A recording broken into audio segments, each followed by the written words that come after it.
जब जब संसद का सत्र चलता है, ठीक उसी समय विदेश से कोई ना कोई एक ऐसी रिपोर्ट या कोई ना कोई एक ऐसी घटना या कुछ ना कुछ ऐसा हो जाता है जो कि भारत के संसद को बाधित करे।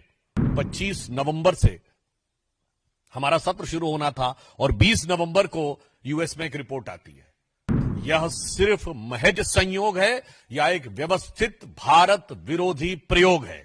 4 लोग सह अध्यक्ष हैं और उसमें एक श्रीमती सोनिया गांधी जी भी हैं। आज श्रीमती सोनिया गांधी जी का जन्मदिन भी है, तो हम उनको जन्मदिन की मुबारकबाद भी देते हैं और देश की तरफ से यह भी कहना चाहेंगे कि कम से कम आज के दिन उन्हें इस विषय के ऊपर अपने साथी लोगों से कहना चाहिए कि वो ईमानदारी से चर्चा होने दें। कुछ बहुत गंभीर, चिंताजनक और महत्वपूर्ण विषय जो देश की सुरक्षा और स्थिरता से संबंधित हैं, वो राष्ट्रीय और अंतर्राष्ट्रीय मीडिया में उभरकर सामने आ रहे हैं।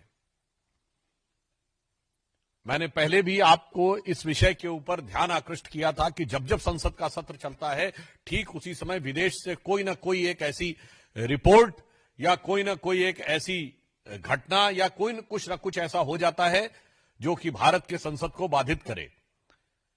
जैसे मैं आपको संक्षेप में बता देना चाहता हूं, जो पहले कहा था कि फार्मर्स को लेकर एक रिपोर्ट आई थी 3 फरवरी 2021 को, भारत की संसद का सत्र था 29 जनवरी 2021।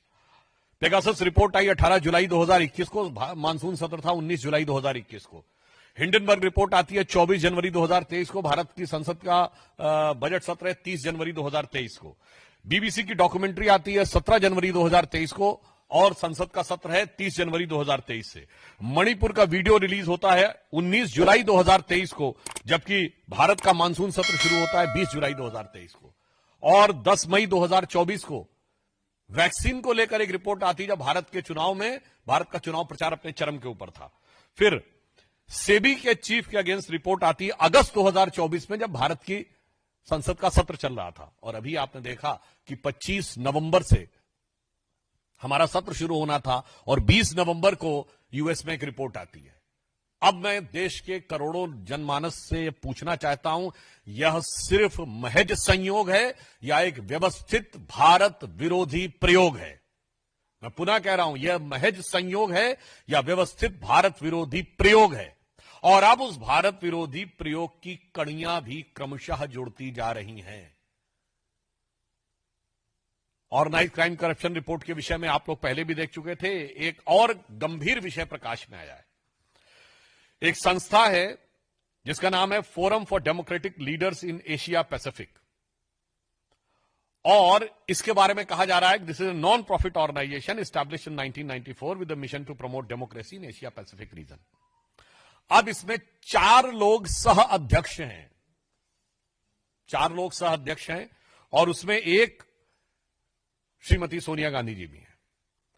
जो लोग हैं उसमें फिलीपींस की कैरेजोन एक्विनो हैं, जो फॉर्मर प्रेसिडेंट ऑफ फिलीपींस हैं, कियाम डेन जूंग हैं जो कि प्रेसिडेंट हैं national congress of new politics के, ऑस्कर सांचेज हैं जो former president of Costa Rica हैं, और Sonia Gandhi ji in the capacity of chairperson of the Rajiv Gandhi foundation. ये आप देख सकते हैं।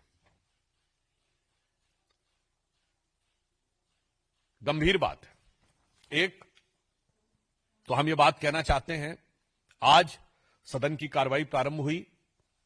इस गंभीर विषय पे हम लोग सदन का ध्यान आकृष्ट करना चाहते थे। यद्यपि आज श्रीमती सोनिया गांधी जी का जन्मदिन भी है, तो हम उनको जन्मदिन की मुबारकबाद भी देते हैं और देश की तरफ से यह भी कहना चाहेंगे कि कम से कम आज के दिन उन्हें इस विषय के ऊपर अपने साथी लोगों से कहना चाहिए कि वो ईमानदारी से चर्चा होने दें। आज इस विषय पर हम सबका यह आग्रह था कि यह गंभीर विषय उभर कर सामने आया है। आप देखिए, इसके उपरांत यह फोरम काम क्या कर रहा है। अब आप देखिए, यह भारत के बारे में क्या कह रहा है। Turn the system of governance upside down towards the sustainable democracy. यानी भारत में कह रहा है कि लोकतांत्रिक व्यवस्था खत्म हो रही है। अब देखिए, पाकिस्तान के बारे में क्या कह रहा है। Islam means justice and justice means right. An interview with the cricketer legend and fiery social political activist Imran Khan. अब देखिए साहब, कश्मीर के बारे में क्या कह रहा है।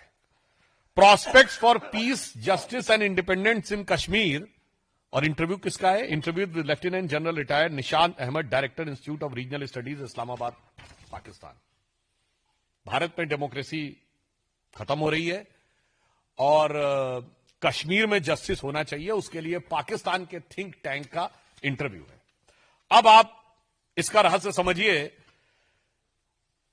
वेबसाइट पे प्राप्त जानकारी के अनुसार financial support by contribution from Soros foundation. अब the dots seems to be connected.